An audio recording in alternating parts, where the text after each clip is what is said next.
இந்த தமிழ் தேசிய அரசியலை, ஈழ அரசியலை, சனாதன எதிர்ப்பு அரசியலை செய்த ஒரே ஒருவர் யாருன்னு கேட்டீங்கன்னா நீங்க விடுதலை சிறுத்தை தலைவர் திருமாதான். ஆனால் இவரை தமிழ் தேசிய தலைவராக அடையாளப்படுத்தப்பட வேண்டியவர்.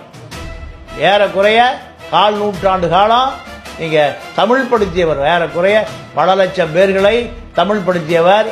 ஈழ போராட்டத்தினுடைய பிதா மகன். 87ல நீங்க பெசன் நகர்ல புலிகள் அலுவலகத்தில் நீங்க சட்டக்கல்லூரி மாணவனாக இருந்த காலத்திலேயே நீங்க அங்கேயே அடைக்கலமாக இருந்தவர்.